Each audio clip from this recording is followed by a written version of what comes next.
Art et spectacle. Culture, potin, showbiz. Pas pire, ça, quand même. Nos hôpitaux prennent pas un cas. Vous avez été opéré à l'étranger. T'as eu un accident en voyage, vous avez été opéré à l'étranger, on vous suit plus, on vous prend plus. À la suite d'un accident, là. Un accident, oui. C'est pas... Écoute, si c'était une personne qui volontairement était allée subir une chirurgie à l'étranger, là, spécifiquement, puis à côté de moi, je dirais, ben là, c'est quand même un payeur d'impôts ici, mais je comprendrais l'hésitation. Mais là, c'est un accident, là. En tout cas. Puis t'as ta carte soleil, là, je veux dire, tu fais partie, t'es résident québécois. Non, mais c'est beau comment on dit ici, ben on te traite pas, on te prend pas. Géométrie variable. Ben ouais. Bon, t'as peur pour la culture? Ben, moi, oui. Aujourd'hui, là, hier, on a parlé des musées où il y aurait plus de gratuité les dimanches. Mm-hmm. On a parlé dans les dernières semaines de l'Orchestre métropolitain qui offrira plus de spectacles gratuits l'été prochain pour le financement. Il y a des gens qui ont perdu leur job dans les musées. On parle de Théâtre Labordé qui a dû revoir sa programmation. Bref, ça fait des semaines qu'on parle de la culture qui est en crise. Puis hier, ça me faisait rire parce que dans l'actualité, on parlait de multiculturalisme, puis on parlait de culture québécoise. Puis j'étais comme, ben, au fait, il n'y en aura plus de culture si on fait rien. On peut bien parler du multiculturalisme, mais si on laisse notre culture s'effriter comme on fait là, en la regardant s'écrouler brique par brique, ben, il n'y en aura plus de culture québécoise. Donc hier, je suis partie, hier soir, je suis allée à la Place des Arts. Puis je me suis dit, je vais aller demander aux gens, c'est quoi pour eux la culture québécoise? Ça représente quoi? Pour moi, la culture québécoise, d'abord, elle est francophone. Puis c'est ça qui nous rassemble, c'est ça qui nous maintient en vie. Je pense que c'est important, c'est un échappatoire pour beaucoup de personnes. Là. Ça nous montre une autre facette de la vie. Comme à soir, moi, je choisis ces soirs-là. C'est le soir où les artistes rencontrent le public après le spectacle. La danse, ça représente toute ma vie. Ça te permet de déconnecter du travail, déconnecter de ta vie. Vous savez, avec tout ce qu'on entend sur le Canada, bientôt le Québec, ça va être un village gaulois entouré de Romains. Et la culture, ben en fait, c'est ça. C'est une façon de s'exprimer, la langue. Mon Dieu, c'est tellement de choses. C'est une façon, c'est un moteur, en fait, pour les gens, pour se rassembler.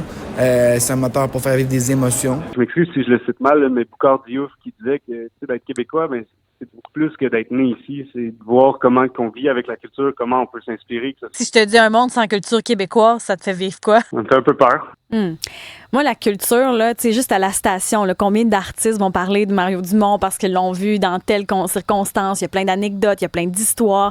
Quand je jase avec Benoît Dutrisac, on parle de culture, des éléments qu'on a aimés, qu'on n'a pas aimés. Sophie Richard, je les croise jamais autres que dans des salles de spectacle où on peut discuter, justement, échanger, connecter. Quand je regarde Isabelle Maréchal recevoir des artistes dans son émission, les apaisés, les yeux pétillants, je la vois se nourrir de l'artiste devant elle. Puis dans les souvenirs les plus forts que j'ai avec ma grand-mère, là, c'est quand on est allé voir Hansel et Gretel en russe au théâtre de Bécomo. J'ai rien compris, mais c'est un souvenir qui était, oui, je sais pas, on avait des points bonnies à l'école si on allait voir la pièce, puis je me suis dit, hey, je cracherai pas sur des points bonnies. Pas sur tes points bonnies. Ben, c'est un des souvenirs très forts que j'avais où c'était mon premier contact avec le théâtre, la comédie musicale. J'avais pas de mots là-dessus. Puis, tu sais, si on n'encourage pas la culture... Ben, on pourra rien raconter pendant tout, on n'aura pas d'histoire. Puis les jeunes. Mais c'est vraiment ça, parce que dans ce que les gens disaient, moi, c'est ça la culture, c'est se raconter soi-même, là, dans le présent, mais dans le passé aussi.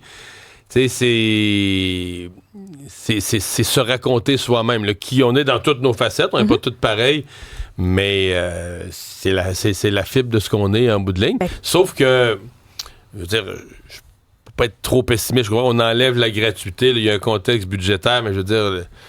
Pas parce qu'il n'y a plus de gratuité un dimanche par mois que les musées ne ferment pas. Je comprends. Il y a celui de Rimouski qui est dans le trouble un peu financièrement. Sûr, mais je trouve quand même qu'on ne fait pas grand-chose. Ouais. Comment on peut... Mais moi, ce qui m'inquiète quand même, c'est que je me rends compte que là, 2024-25, c'était peut-être un petit peu vrai dans certains restaurants, mais dans la culture, c'est fou comment on pèle par en avant. On survit. C'est-à-dire que là, on vit la pandémie. Il y a des programmes d'urgence qui donnent l'oxygène sur le coup.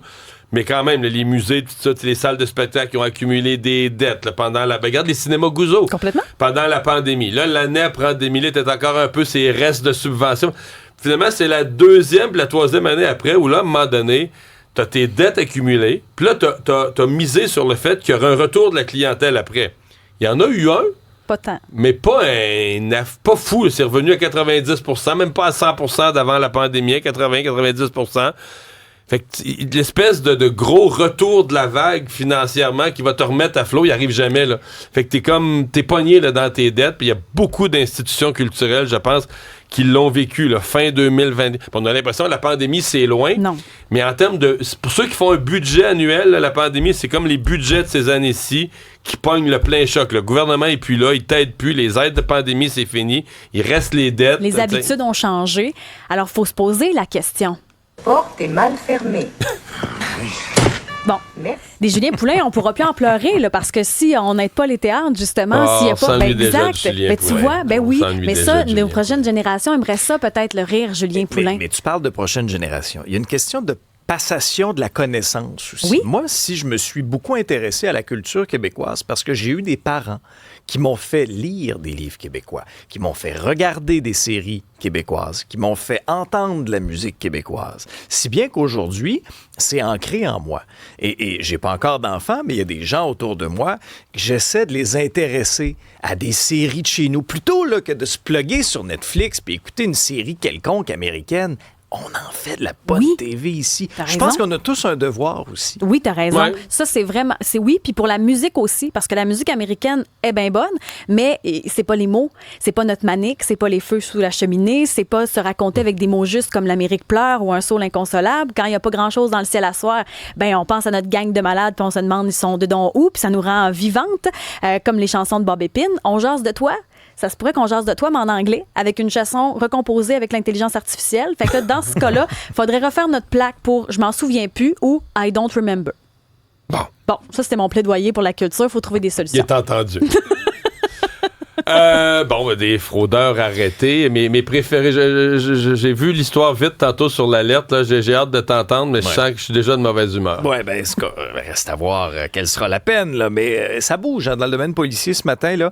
Félix nous parlera d'une frappe policière qui touche les membres du BFM, mais l'autre frappe policière qui attire l'attention ce matin, ça touche une quinzaine de fraudeurs présumés qui ont été arrêtés dans plusieurs municipalités de la province. Il y a notre collègue Maxime Delan qui a eu certaines informations là-dessus. Ce sont des arnaqueurs qui seraient impliqués dans 200 dossiers de fraude. Qui vidaient les comptes de banque des personnes âgées. Oui, l'âge moyen là, des victimes, 79 ans.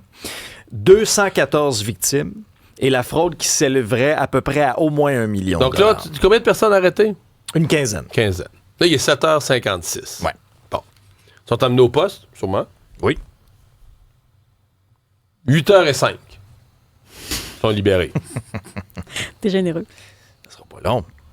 Parce que l'avocat de la défense est dans le stationnement. Oui. Bon, quand il franchit... Mettons, les rentre au poste de police. Là, ils franchissent la porte. Là. Libération! C'est une joke. Des gens qui ont fait quelque chose de grave comme ça, toute la question de libération... Là, on va dire qu'ils sont pas dangereux. Non, ils sont extrêmement... volés des vieux. Là, t'es rentré en dedans. La libération, on en parlera la semaine prochaine. Déjà, il y a quelques nuits, là, on n'en parle pas. Là. C'est pas à l'ordre du jour, la libération. Ça se discute pas. T'as même pas le droit d'en parler, Calvas. La semaine prochaine, s'ils sont pas dangereux, puis ils signent une caution, puis ils signent tous les papiers, puis tout ça, puis qu'on est sûr qu'ils vont venir à leur procès, là, on en parlera. J'ai fait quelques jours de prison en attente d'eux. Puis là, je suis déjà maudit pour les peines. Parce que là, on va dire, c'est des crimes non violents. Ben non, ils ont dû des antécédents. T'as vidé le compte de banque d'un vieux, l'argent qu'il a travaillé toute sa vie. Fait que tu as volé chacune de ses journées de travail. C'est pas violent. Tu vas peut-être l'empêcher d'aller dans un CHSLD de meilleure qualité, d'avoir des soins pour son autonomie à la maison. C'est pas violent. Ça se peut plus. La fraude, c'est... Le mal de la décennie du siècle. On en parlait hier sur les réseaux sociaux. Même la police se fait voler son identité. Il va falloir qu'un jour, à la une du journal, là, ça soit tellement sévère qu'il y a un avocat de la défense qui a les yeux sortis de la tête à dire « Mais les juges sont fous » pour que tous les autres fraudeurs se disent « Wow, les moteurs ». Les juges sont choqués, là. Pour un petit peu d'argent, là, on va arrêter de voler les vieux. Faut que les fraudeurs faut plus que les fraudeurs dorment. Faut plus que les fraudeurs dorment. C'est aussi clair que ça.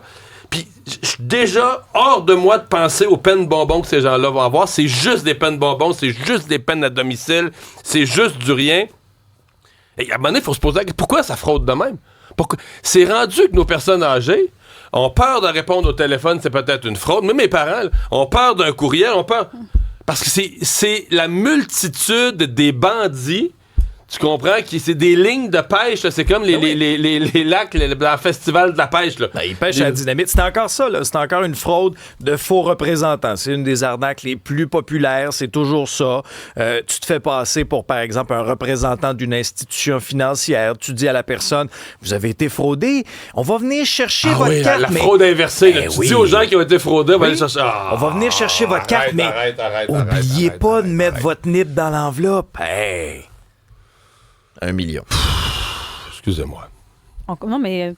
Ça peut plus. Parle au nom du peuple. Ça peut plus. Ça peut plus. Je veux dire, à est-ce que quelqu'un s'en rend compte qu'on entend ça tous les jours? Que nos personnes âgées ont... Quand tu dis le téléphone sonne, là, t'es inquiet. C'est peut-être des fraudeurs. On est rendu où? C'est clair. Ça veut-tu dire que les fraudeurs... un party, puis là, les réseaux sociaux qui sont complices, puis en bas, ils maison. Bon, on a connu la nouvelle porte-parole de M. Trump à la Maison-Blanche hier. Oui. En particulier, nous, les Canadiens, on l'a connu. Caroline Leavitt, oui, ça n'a pas pris de temps qu'elle a parlé de nous autres. Hein? Puis, avec une certaine désinvolture, oui, la date du 1er février, là, ça tient toujours là, pour l'imposition de 25 % des tarifs. Alors, c'est samedi, là, ça, c'est dans 3 jours. Est-ce que les efforts de coulisses, de diplomatie vont permettre de renverser la tendance? Peut-être pas. De diminuer le pourcentage. Est-ce qu'au lieu de 25 % ce sera graduel à 4, 5, 6 % on verra bien. En tout cas, aujourd'hui, François Legault commence une tournée, va se déplacer dans plusieurs régions du Québec qui seront potentiellement touchées, frappées de plein fouet par ces tarifs-là. Aujourd'hui, il commence à se tourner au Saguenay-Lac-Saint-Jean. Le Canadien a perdu. Ouais, ça te rendra pas plus de bonne humeur, mon Mario. Une défaite de 4-1 contre les Jets. Quand même. Ouais, 4-1 contre les Jets de Winnipeg. Ça avait bien commencé avec un but de Juraj Slafkovský. Le problème, c'est que ça a été le seul du Canadien. 3 buts sans réplique des Jets avant finalement d'enfoncer le dernier clou dans le cercueil là, du Canadien dans un filet désert. Mais ce qui va retenir l'attention aujourd'hui, puis on va attendre des nouvelles là, du tricolore, c'est la blessure au défenseur Kaden Goulet, qui a chuté sur la glace, m'a donné de drôle de façon près de la bande, semble être vraiment blessé à la jambe droite. Il est arrivé dans la bande avec les jambes qui ont croisé. Là, c'était pas beau. Non, c'est pas une belle chute. Non, c'était pas une belle chute. Alors, une absence prolongée dans son cas pourrait faire très, très mal. Le prochain match, c'est jeudi. Le Wild du Minnesota est en ville. La bonne nouvelle dans la course aux séries, Mario, c'est que des concurrents directs du Canadien ont perdu aussi hier. C'est le cas de Boston, c'est le cas de Tampa Bay, c'est le cas des Rangers, si bien qu'on est toujours 11e avec 53 points.